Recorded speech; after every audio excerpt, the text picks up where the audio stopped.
Hi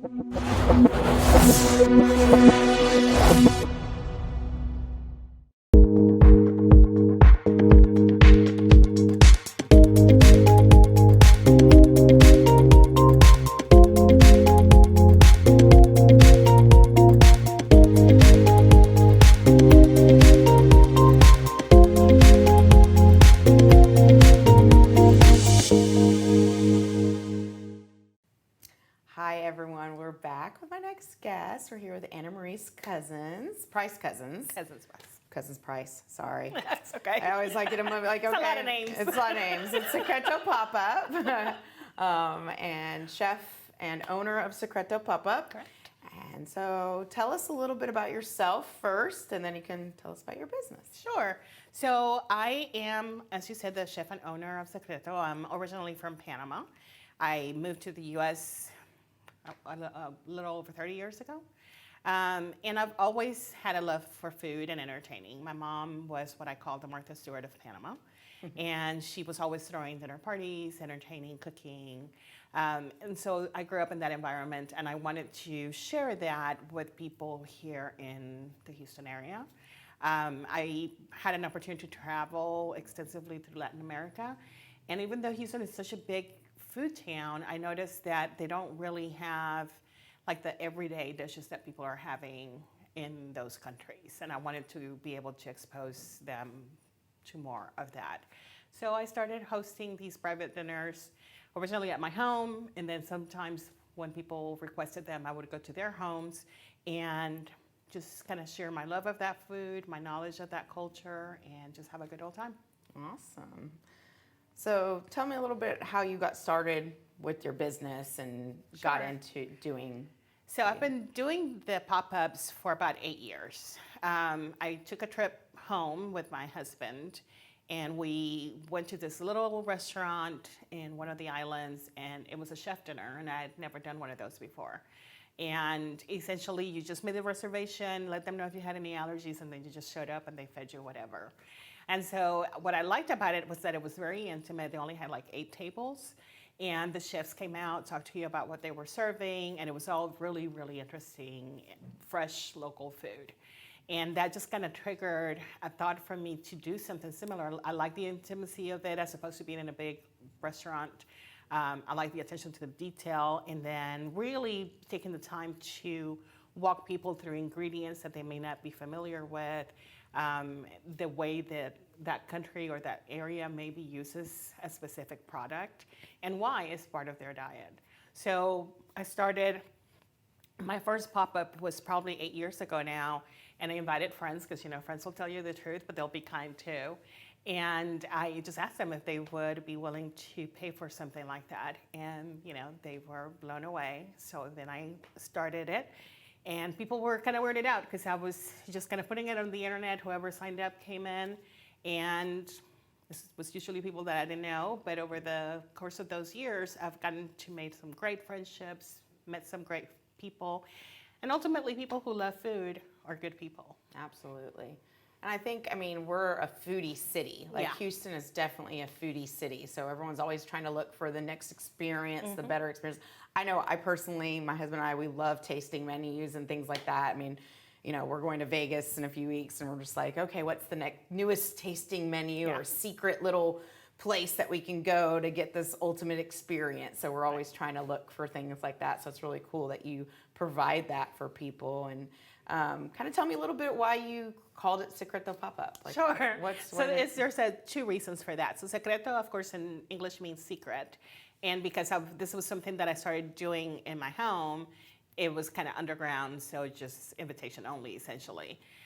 The other piece of it was before I started doing the dinners, I was a blogger. And I won a contest, and they gave me this particular cut of pork that's kind of from the neck of the animal.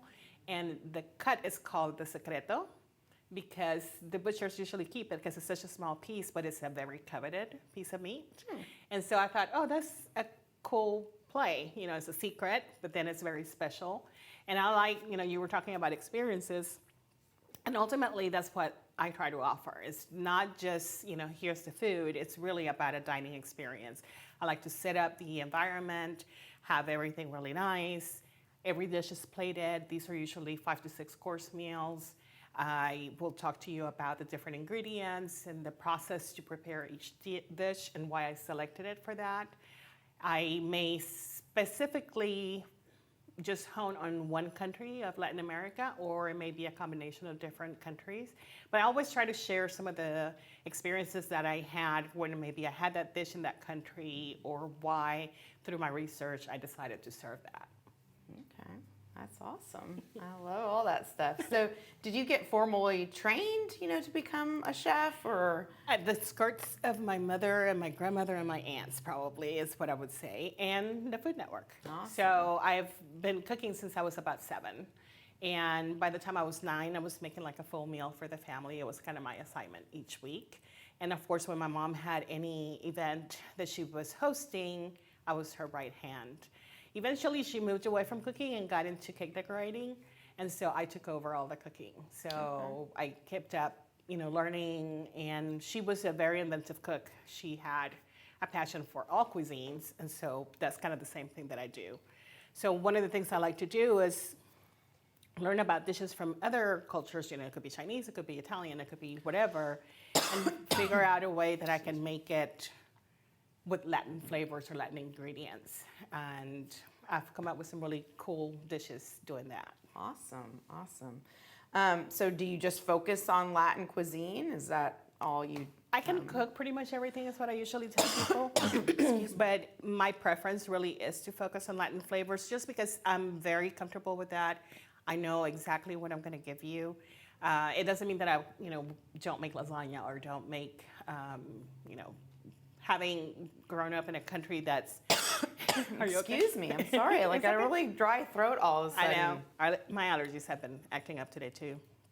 But some of the dishes that I'll cook have an influence from some of those cultures. Okay. But I don't consider myself an expert in those cultures, so that's why I like to focus on Latin flavors, because that really is kind of my jam. And you traveled all around, Yeah. Different parts of Latin America, and kind of take those. The flavors and the different techniques that they have in those countries and put them together. Awesome. How did COVID affect your business? And So that was interesting because COVID actually launched my business. Okay. So I had a corporate job. Like I said, I've been doing the dinners for about 8 years, and it had been my side hustle, my dream that I would one day be able to kick the corporate job and do it full time. And I was in the oil and gas industry, and with COVID, my department was pretty much decimated, and I was laid off. And so I realized that was my opportunity to take advantage and start my dream. Yeah. So I did. And one of the things that I am very interested in, not only exposing people to these flavors, but also to make you feel like you've been taken care of. And with the craziness of COVID, I felt like I could help ease the angst of the dinner time. So I started doing weekly meals and preparing like 3 or 4 different dishes that people could pick up, take home, reheat, and not have to worry about, making dinner for their family with everything else that was going on. So I've been doing that since, I guess, May of 2019. Or maybe June 2019. And then I still was kind of hungry for the interaction of the one-on-one with people. So then I started a series of virtual dinners. And now that things are opening up, I'm starting to host at people's homes again. So I'm really excited. Being able to, there's nothing I love more than having that ability to have the interaction with people when they're tasting my food. Absolutely. So it's a little bit about the services you provide, but I guess if they were still interested in doing virtual dinners, how does that work? So the virtual dinner, essentially, I pick a menu and I prepare the meal, and then you pick up the meal or I have it delivered to you. And then we get together on Zoom, and I walk you through the process of creating the dish. I walk you through how to reheat it, how to plate it, and then we just have a conversation about it. I'll usually try to make sure that there's a wine pairing if those guests are interested in having some wine. And then we just kind of have a virtual party Okay. and just talk about the food. And it's always been interesting that when I've had the guests, especially when I'm focusing on a specific country, there's always someone that's either from that country or that's been to that country, so the conversation really can be quite interesting. Okay. And tell me a little bit about like when you do actually come and do a dinner. I know that I've heard you say that you can do it for couples, just 2 people, or you can do it for a large party. How does that work? And how do So I'll do a lot of the prep on my own and then finish the dishes, depending if a seafood is usually going to be finished in the person's home. But it's kind of the same process. We talk about the things you like and don't like, any allergies that you may have, and then I give you a few options based on the restrictions that you may have. And then I create a menu for you, and then I bring it to your home, set it up, finish cooking it or prepping it. And then I plate each dish for you and your guests. Maybe it's a couple, maybe it's a group.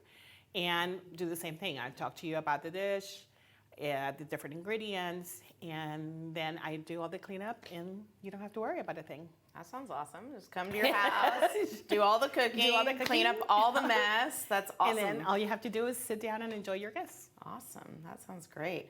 I guess, for what's the ideal client for you? Well, anybody that's trying to celebrate something important or not, right? It could be like a date night and you have kids and you don't want to have to worry about it. So you have somebody that comes in, takes care of that for you. It could be that you want to learn how to cook a new dish, and so we make it a cooking class. It could be a ladies' night out, or ladies' night in, I guess, if you're staying at home and eating it with a few of your friends. I like to keep the groups to probably, when it's in someone's home, probably somewhere between 10 and 12 at the most, just because most people are not set up to have larger groups. And again, it's that intimacy so that everybody has an opportunity to be part of the experience, share with each other, have those conversations without it being like too separated, because you end up with this end of the table and that end of the table. So it's all kind of in sync. What if, per se, they want to do like some kind of catering or something? Maybe it's not so formal. Do you also do that kind of stuff? I do. I will offer some catering. It'll limit the things that I can offer because I'm very particular about how you're going to eat my food. I want you to be able to eat it at its best. So there are some dishes that just don't sit around well, and I won't offer those for a catered event. But I do offer catering as well. I hear she has the most amazing tamales. I hear that's kind of your thing. I've heard that they're amazing, and I haven't had the opportunity to have them yet, but I need to have them really soon. I know they are really good. And I know for me, try to partner up with local businesses like Anamaris, and I've been trying to. What I've started to do, and if there's any realtors watching and interested, is I've started to put little gift cards in my gift baskets, when my clients close on a new house, and offer them, a financial, whatever you want to give them, $25, $50, whatever you want to give them, and they can choose what they want to do with it. They can either have a date night, they can ask for dinner, that first night they move into their house, maybe that's always the night that they can. Yeah. Don't have all the utensils out and don't have everything out, or they can just, I've also said, hey, use it towards your housewarming party, And I've done a few of those, and those are always fun because, you want to be able to invite your friends to see your new place, but you don't want to have to deal with everything that goes with that. So then I come in and I just take care of that, and then I get to work in somebody else's kitchen, which is always fun. And that's kind of where I was saying with the catering stuff, because I know we talked about the housewarming parties and things like that, where you can highlight your food, also get, more people into, knowing who you are and what kind of foods you provide and things like that. I know I've heard a dozen times at least how amazing your tamales are. So that's kind of maybe, is that your highlighted featured thing, or what's your featured item that you would say is your like go-to? So I guess tamales would probably be one of those, only because they really are that good, and they're nice size item, not skimpy with the fillings or anything like that, and they're pretty consistently good. But if we're talking about like having one of the dinner parties, there's one dish that I make that's kind of, whenever people see it on the menu, they always, it's a standout. 8 out of 10 times they'll pick that one. And it's a braised short rib in what I call a Panamanian mole. It's not really a mole, but it's a sauce, which is what mole is. and it's coffee, red wine, chocolate, and it's just a very rich. A couple other secret ingredients, I'm sure. Yeah, some spices that go in there, but yeah, for some reason that's the one that people gravitate to. Yeah, I mean, I think anyone that Yeah. are meat lovers and Yeah. things like that. So if people have dietary restrictions, can you know? Well, it depends on the restrictions. So I can deal like with gluten-free because luckily for me, a lot of the ingredients that we use in Latin cuisine are already gluten-free. And then I can work around dairy issues. And then I can come up with some vegetarian options. Okay. I don't get too deep into like paleo or any of the others because I haven't done enough research to Vegan do and that. all And I those want other- my food to still taste good. Yeah, So, and you want it to be yeah. authentic, you know. So once you start substituting other things, Yeah. and you know, it kind of takes away from what the ingredients and what exactly. the taste is supposed to be. Exactly. And you know, kind of makes it easier for you too, right? To kind of stick with what you know, and you know, but. That's awesome that you provide all those different things for people. Definitely have to get on the books soon to get Yeah. a dinner provided for my family and my guests. That would be awesome. So thank you so much for coming on Thank and you. telling us all about your business. But what's the easiest way for people to get a hold of you? Probably text or phone, or you can email me. My phone is 281-786-5769. My website is secretopopup.com, and if you want to email me directly, you can contact me through the website, but my email is chef@secretopopup.com. Awesome. Well, thank you so much you for having coming me. on the show. Thank you so much for watching today. I really appreciate it. And thanks again to Now Media TV for having me. I hope to see you next week, and have a great day.